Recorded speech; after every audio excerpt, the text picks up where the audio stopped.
তো বন্ধুরা 14ই ফেব্রুয়ারির আগেই বিরাট বড় পদক্ষেপ নিল নির্বাচন কমিশন। হ্যাঁ বন্ধুরা, এই মুহূর্তে এই 4 ধরনের ভোটারদের নাম বাদ দিয়ে দিল নির্বাচন কমিশন। আমি আপনাদের আগেও জানিয়েছিলাম যে ফাইনাল ভোটার লিস্ট প্রকাশের আগেই নির্বাচন কমিশনের তরফে এক এক করে বড়সড় পদক্ষেপ নেওয়া হচ্ছে।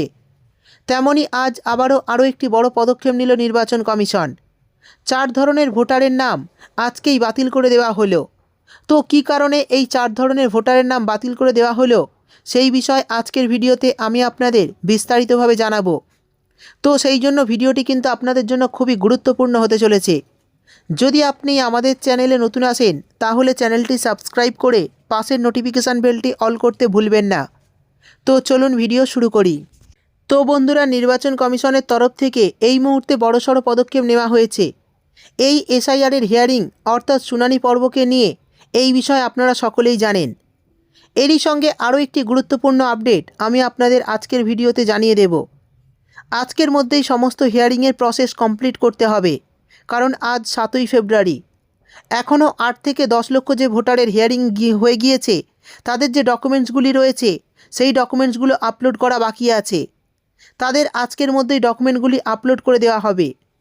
আপলোড করার পর চেকিং চলছে, আর এই চেকিং করার পরই কিন্তু এসআইআরের ফাইনাল লিস্টে আপনার নাম উঠবে। আর এই লিস্ট কিন্তু 14ই ফেব্রুয়ারি প্রকাশিত হতে চলেছে। তবে এই মুহূর্তে যে আপডেটটি আমি আপনাদের জানিয়ে দেব, এই আপডেটগুলি শুনলে আপনিও চমকে উঠবেন। তো আসন্ন 2026 সালে বিধানসভা নির্বাচনকে সামনে রেখেই বাংলার ভোটার তালিকা সংশোধনের কাজ এখনও চূড়ান্ত পর্যায়ে চলছে। তবে চূড়ান্ত তালিকা প্রকাশের আগে এক চাঞ্চল্যকর তথ্য উঠে এলো। নির্বাচন কমিশন সূত্রে খবর, রাজ্যে প্রায় 50,000 মানুষের নাম ভোটার তালিকা থেকে বাদ দেওয়ার সুপারিশ করেছেন নির্বাচনী আধিকারিকরা, অর্থাৎ ইআরও। তো কী কারণে? মূলত অসঙ্গতি, তত্ত্বগত অসঙ্গতি এবং শুনানির গড় হাজিরা থাকার কারণেই এই কঠোর সিদ্ধান্ত নেওয়া হয়েছে। এবার জেনে নেব কোন 4টি কারণে ভোটারদের নাম ইতিমধ্যেই বাদ দিয়ে দেওয়া হয়েছে নির্বাচন কমিশনের তরফ থেকে।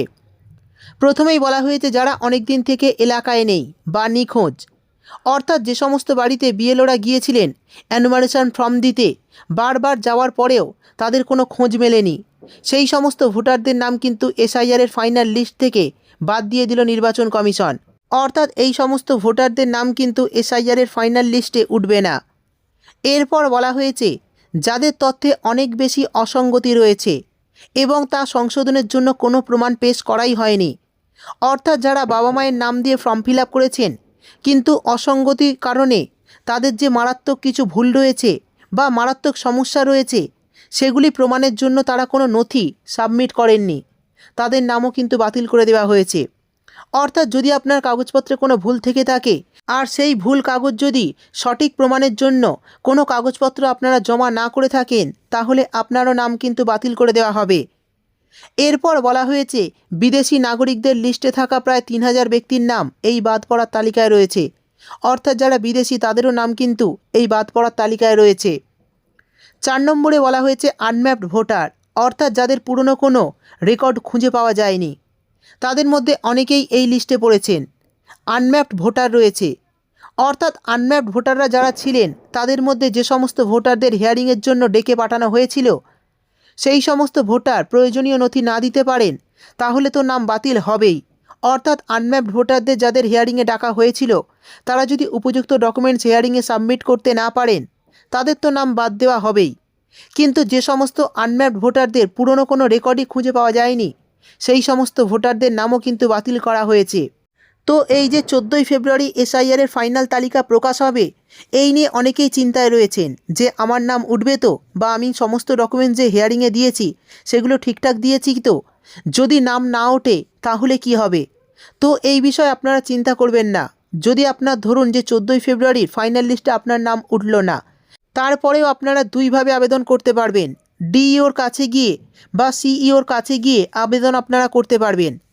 এরপরও যদি আপনার নাম না ওঠে এসআইআরের ফাইনাল লিস্টে তখনও কিন্তু আপনারা ফর্ম নম্বর 6 ফিল আপ করে আবেদন করতে পারবেন। তো সেই জন্য যাদের নাম উঠবে না তারা চিন্তা করবেন না, আপনারা কিন্তু আবেদন করার আবারও সুযোগ পাবেন। তবে কিন্তু আবেদন যখনই করবেন সমস্ত নথি, উপযুক্ত নথি নিয়ে যেতে হবে। যদি আপনার কাছে উপযুক্ত নথি না থাকে তাহলে কিন্তু আপনার নাম এসআইআরের ফাইনাল লিস্টে উঠবে না। যারা যোগ্য ভোটার অর্থাৎ যাদের কাছে উপযুক্ত নথি রয়েছে তাদের নাম অবশ্যই এসআইআরের ফাইনাল লিস্টে উঠবে, কোনো চিন্তা করবেন না। সেই সঙ্গে জানানো হয়েছে ঘোষণা অনুযায়ী আগামী 14ই ফেব্রুয়ারি চূড়ান্ত তালিকা প্রকাশের কথা। তবে কমিশন সূত্রে খবর কাজের প্রচুর চাপের কারণে এই সময়সীমা আরও 10 দিন পিছিয়ে যেতে পারে, যদিও এই বিষয়ে এখনও সরকারি কোনো প্রমাণ আসেনি। বর্তমানে পরিসংখ্যান অনুযায়ী রাজ্যের প্রায় 1,51,00,000-এরও বেশি ভোটারদের নোটিশ জারি করা হয়েছিল, যার মধ্যে 1,30,00,000 ভোটারদের শুনানি সম্পন্ন হয়েছে। ভেরিফিকেশন শেষ করে এখনও পর্যন্ত 80 লক্ষ তথ্য পোর্টালে আপলোড হয়েছে। শুনানির দিন আজকেই শেষ। তার আগেই 50,000 ভোটারের নাম বাদ পড়ার খবর রাজনৈতিক মহলে চর্চা শুরু হয়েছে। তো আপনার নাম ঠিক আছে তো, তা যাচাই করার এখনও শেষ সুযোগ আছে। তো আপনারা যে এসআইআরের হিয়ারিং কেন্দ্রে গিয়েছিলেন সেখানে যে উপযুক্ত ডকুমেন্টস দিয়েছেন, তো সেই নিয়ে আপনারা অনেকেই চিন্তা রয়েছেন যে আমার নাম ঠিক আছে তো, এসআইআরের ফাইনাল লিস্টে উঠবে তো। তো যারা এসআইআরের হিয়ারিংয়ে গিয়েছিলেন তারা এই চিন্তা কিন্তু অনেকেই করছেন।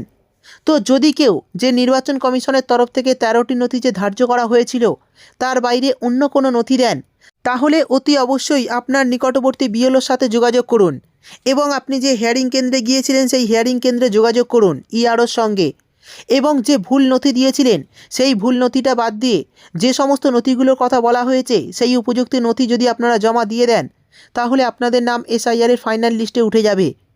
অর্থাৎ যে কারণে আপনাকে হিয়ারিংয়ে ডাকা হয়েছিল সেই নথি কিন্তু আপনাদের দেখাতে হবে। যদি উপযুক্ত নথি দেখাতে না পারেন তাহলে কিন্তু ফাইনাল লিস্টে আপনার নাম উঠতে সমস্যা হয়ে যাবে।